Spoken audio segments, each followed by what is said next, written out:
Sebanyak 41 tentara Israel mengumumkan bahwa mereka tidak akan melanjutkan dinas militer mereka.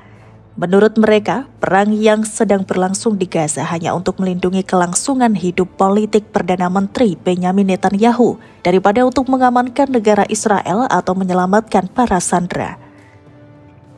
Para prajurit tersebut yang berasal dari unit intelijen dan perang cyber Israel mengirim surat yang telah ditandatangani kepada Netanyahu, Menteri Pertahanan Israel Katz, Kepala Staf Pasukan Pertahanan Israel atau IDF Letnan Jenderal Eyal Zamir, dan anggota kabinet lainnya yang menyatakan penolakan mereka untuk dinas militer. Mengutip laporan dari Yediot Ahronot, para penandatangan menulis di bawah judul prajurit untuk para sandera bahwa kampanye militer baru di Gaza bukanlah keputusan keamanan tapi keputusan politik.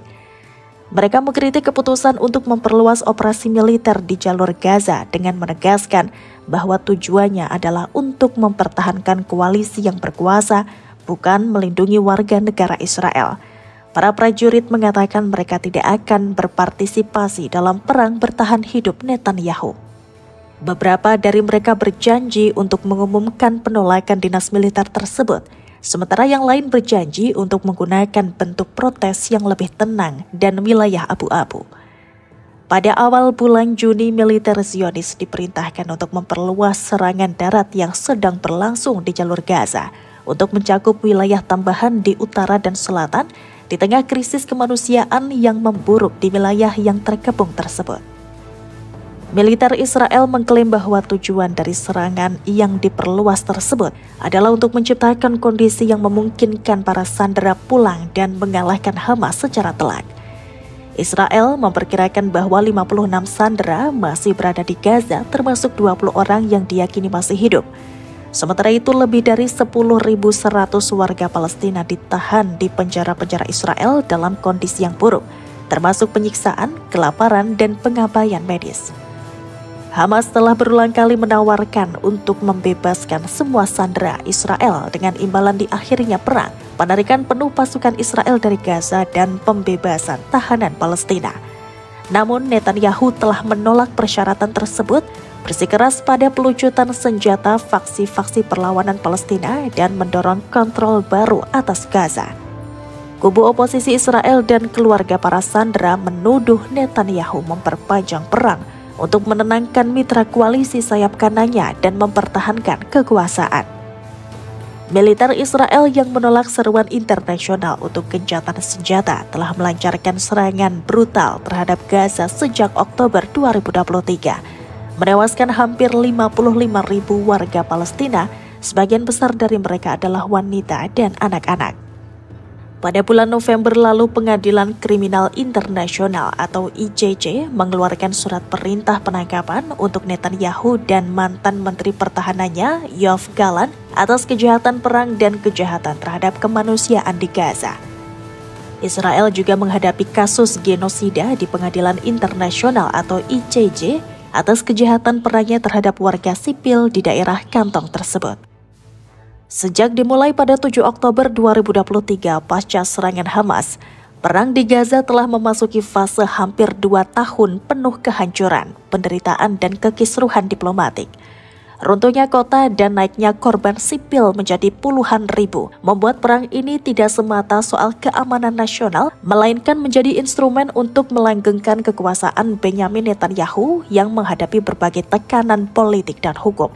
Laporan dari analis politik menunjukkan bahwa saat Panglima Militer Israel menyatakan tidak ada manfaat strategis lebih lanjut untuk meneruskan perang, Netanyahu justru tetap melanjutkan ofensif militer dengan alasan total victory yang tidak realistis.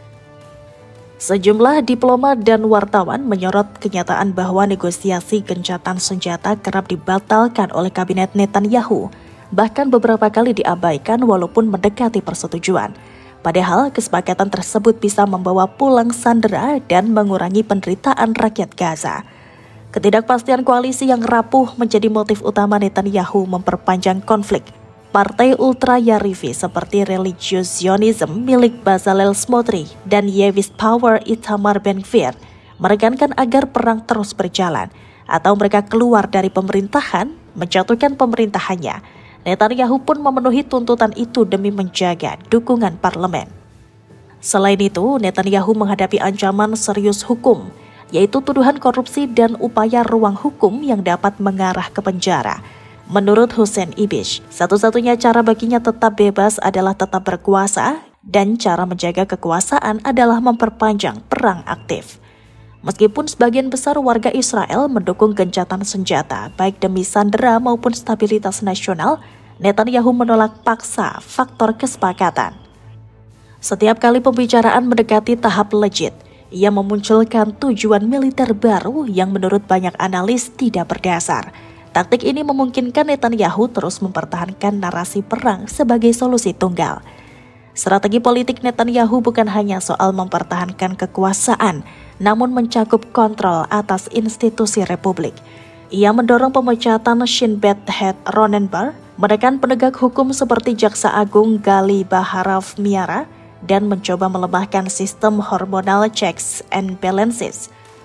Dengan perang sebagai senjata ideologis, Netanyahu dapat menyembunyikan ambisinya di balik tabir keamanan nasional.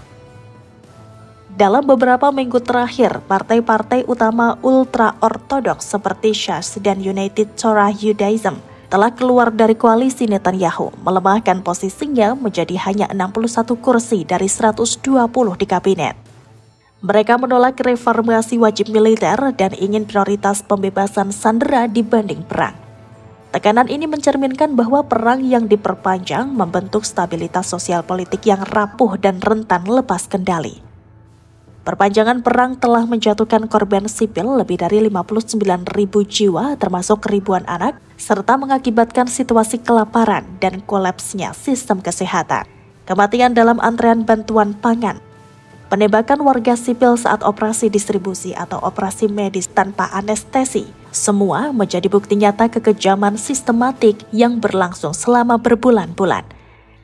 Tidak bisa disangkal bahwa apa yang dialami Gaza hari ini adalah kejahatan yang disetujui negara dan dipimpin oleh seorang pemimpin yang terpidana dalam pandangan hukum internasional. Netanyahu bukan sekadar politisi kontroversial, tapi ia sudah menjadi subjek hukum internasional dengan tuduhan spesifik, yaitu kejahatan terhadap kemanusiaan. Ketika pemimpin negara demokrasi menolak mematuhi hukum, memilih membungkam kritik, dan memperpanjang konflik berdarah hanya demi menjaga kekuasaan, dunia harus bersuara. Itu bukan lagi soal ideologi atau kontraterorisme, tapi kejahatan moral yang telah melangkahi batas. Kini, lebih dari 28 negara seperti Inggris dan Kanada mendesak diakhirinya perang Gaza sekarang juga, dengan menuntut akuntabilitas hukum atas tindakan yang dianggap melanggar hukum internasional. Jika penjajahan di Gaza terus berlangsung tanpa akuntabilitas, maka perang bukan lagi legitimasi keamanan, tapi alat politik represif dan kolonial. Netanyahu harus diperlakukan sesuai hukum.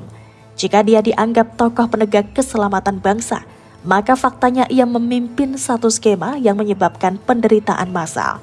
Dan jika masyarakat dunia gagal bertindak, maka maksud hukum internasional untuk melindungi kemanusiaan akan hancur di tangan negara kuat yang mengklaim kedaulatan namun bertindak sebagai penjajah.